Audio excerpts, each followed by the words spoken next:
so pumped up now to discuss a review from the movie sequel of one of the greatest TV show in history. It's called El Camino, a Breaking Bad movie.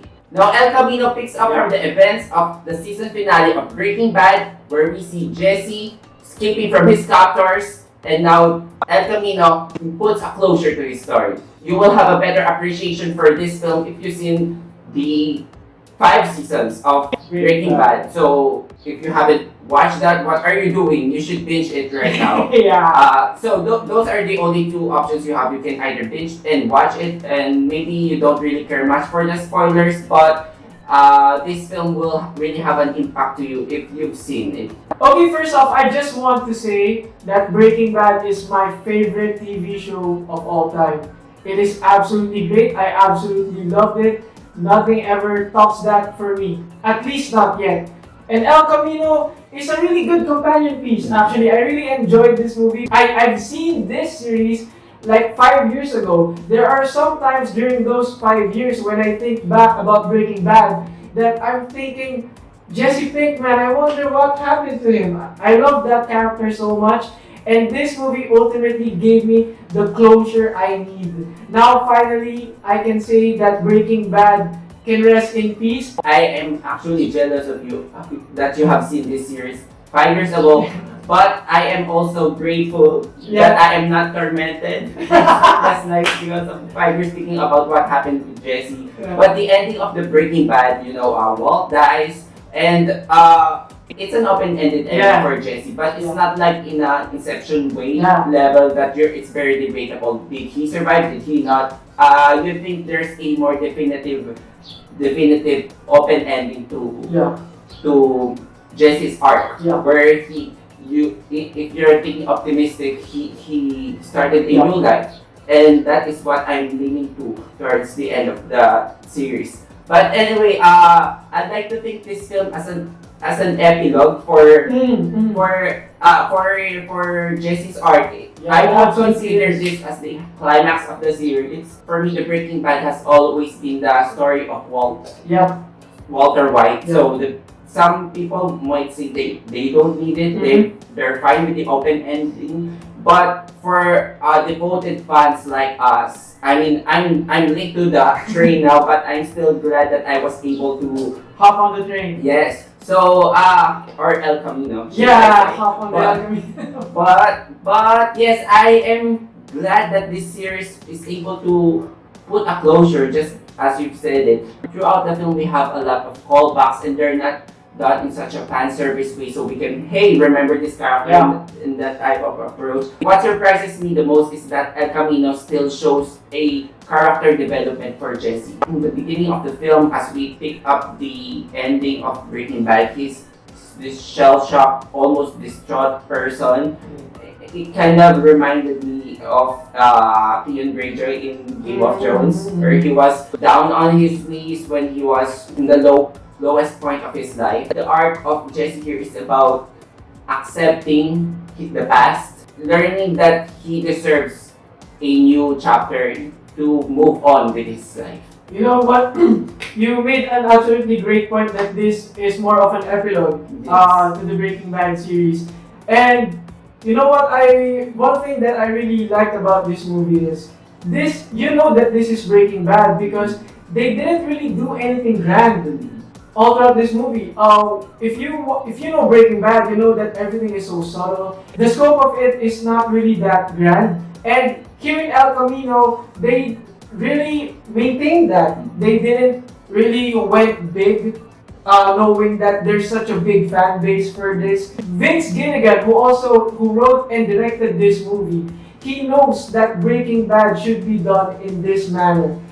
He knows that to service these characters, you don't need to do anything grand. You just need to present the story as grounded as it has always been. So that's what I really love about this movie. And another thing is, you can see the development of Jesse Pinkman from this kid who always says bitch and being all this hip-hop gangster shit, and now he's this really broken man who just wants to escape, who just wants to start over. You can really see that Vince Gilligan Yeah. carefully crafted this Yeah. story. He really thought this through. He won't just put out a sequel just for the sake of it, just to appease the fans.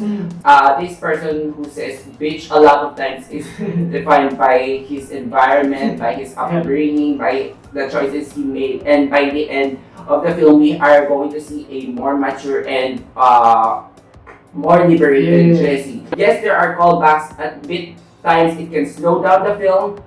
So, to an outsider point of view who hasn't seen any film, a lot of questions will definitely pop into your heads.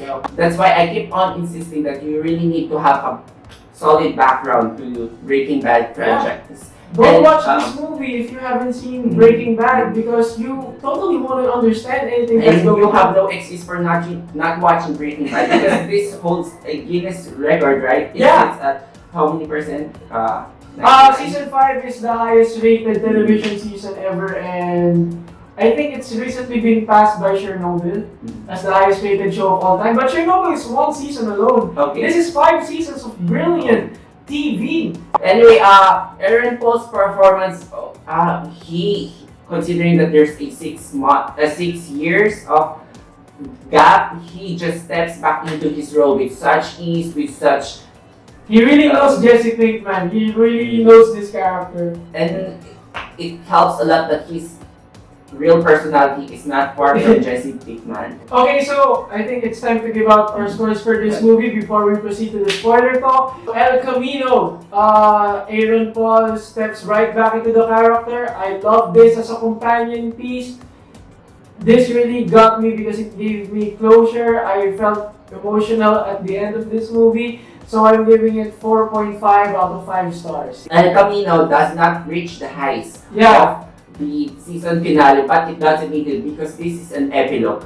And I am super glad for this film. I really needed it, and I'm gonna give this film a 4.5 out of 5 stars. Okay, so now we're gonna proceed to the spoiler talk for El Camino. So if you still haven't seen the movie, get out of here, then come right back to us. This is your official spoiler warning. So, okay, let's do this. I will start off first by mentioning my favorite scene here. Okay. So my most favorite scene here actually resonates with the season 5 finale, where you remember Walt and Skylar's last scene, right? Where Walt finally admitted to himself that he did it for himself. It's so significant in such a way that Skylar feels liberated. That Skylar has this head above her cloud that she keeps thinking that Walt did this for me, but now she can finally move on and attach to that. In Jesse, when he did a phone call to his parents, when he said that whatever bad things I did, it's on me. It's not on you guys. And it's such a powerful moment because it only goes to show that sometimes, even though parents they did their best to look after their child, sometimes a child would go for what he wants. They can only do so much. So in that way, it also feels liberating for the parents of Jesse. I am so glad that I was able to get that scene in the same manner that we have from Walt and Skylar's scene. So what's your favorite scene? Or do you have? I don't have a particular favorite scene actually, but I really love the scenes where there are a few flashbacks in this movie. And I love the scenes where there are flashbacks with him with Mike, him with Heisenberg, him with his ex-girlfriend. Yeah, it's a bit fan service, but I'm a long-time Breaking Bad fan, so I really miss these characters. So having seen them on screen again, Jesse's interaction with them, and their dialogue in that movie, it always foreshadows something. It always means something for the movie of what Jesse is headed towards to. And I really love those scenes, especially when they showed Heisenberg. Oh my god, I was losing my shit. It's Heisenberg. Of course, I knew that he's gonna be in this movie. How can they not show him in this movie? But okay, now that we've mentioned the flashbacks, I gotta say, I really didn't like much of the flashbacks with Todd. because I really didn't like Todd. It's not that he's a bad character, but it's just I hated that character.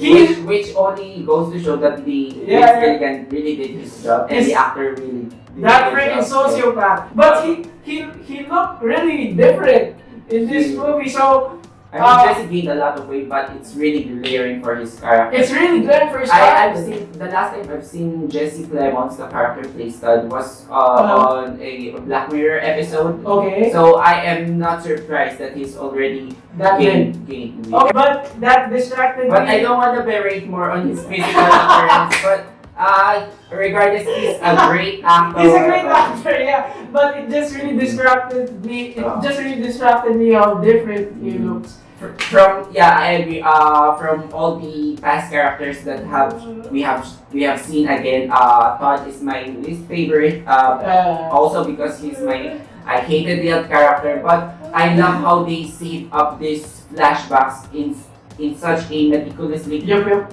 very meticulously.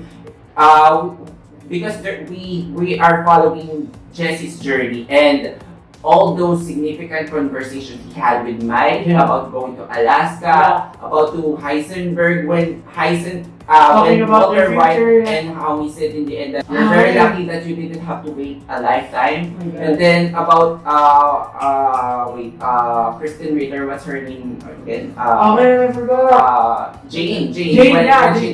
When she said sometimes it sucks for the universe to pull you into that direction. Sometimes you have to do it yourself. So those three are very pivotal moments for Jesse to finally accept he can change his past, but it's now time to move on. I am really surprised how Jesse became more self-sufficient rogue in this film, right?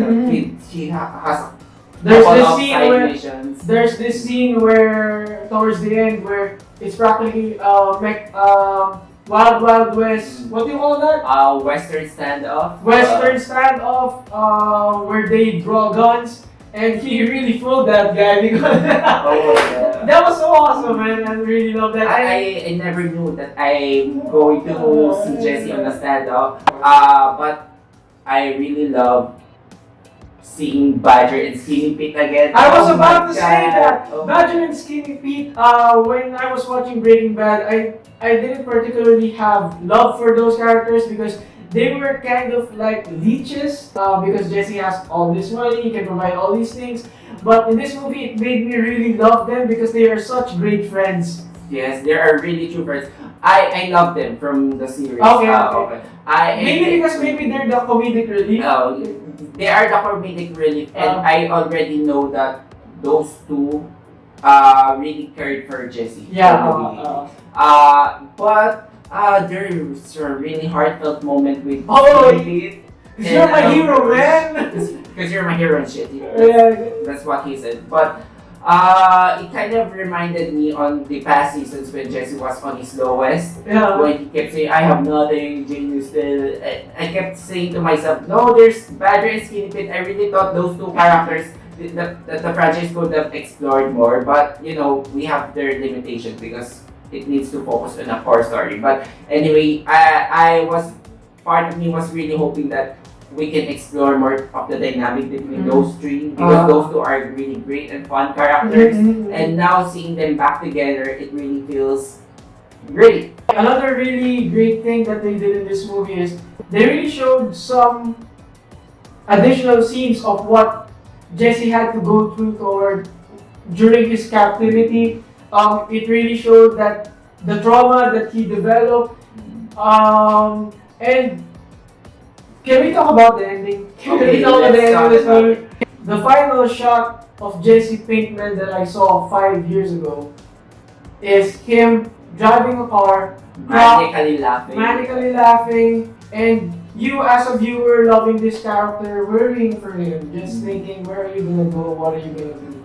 And the final shot of this movie is him driving, smiling, and we finally accepted, and it really got me on an emotional level because that last scene is what really gave me the closure for his character. It really made me think that Jesse's finally in a good place now. He can finally move on. So that scene, I love it. Correct me if I'm wrong. Walt is also smiling, right? Yes, it is He's all smiling. Oh my god, I love it because they both found liberation. Walt here. I mean, between the two, Walt has to be the more interesting character. But throughout the season, you're gonna love him, hate him, then you're by the end you're gonna feel from him. So there's still a sense of liberation from him in the end, and in such a way, Jesse got that same liberation, but at the same time, those are counterpoints. Their journey arc are both counterpoints, and I'm so glad that between the two, Jesse is the one who's given the second chance. Then having learned from this experience, you know that he's gonna man up and become a better person. I mean, of course, in real life, we don't support criminals getting away with the crime, but we really cared so much for this character. This review took a little longer than our other reviews, but that's because we really love these characters. We really love this story. Vince Gilligan, I can't wait. Please, after Better Call Saul, do something else. I want to see another original story from you. Really, this series means a lot to me, and thank you for making this movie El Camino, for giving me the closure that I need.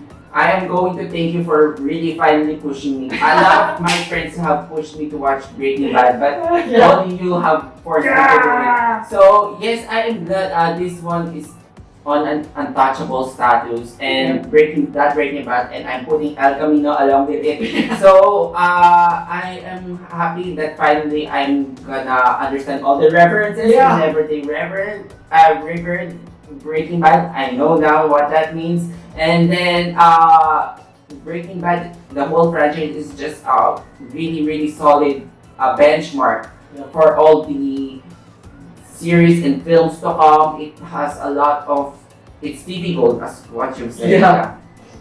Okay, so I think this wraps up our review for El Camino, a Breaking Bad movie. If you like this review, you know what to do. Hit like, share, and subscribe. Also, click that notification bell so you can be up to date with our latest videos. Also, you can follow us at Twitter at ScreenKingsPH. See you guys. Bye bye!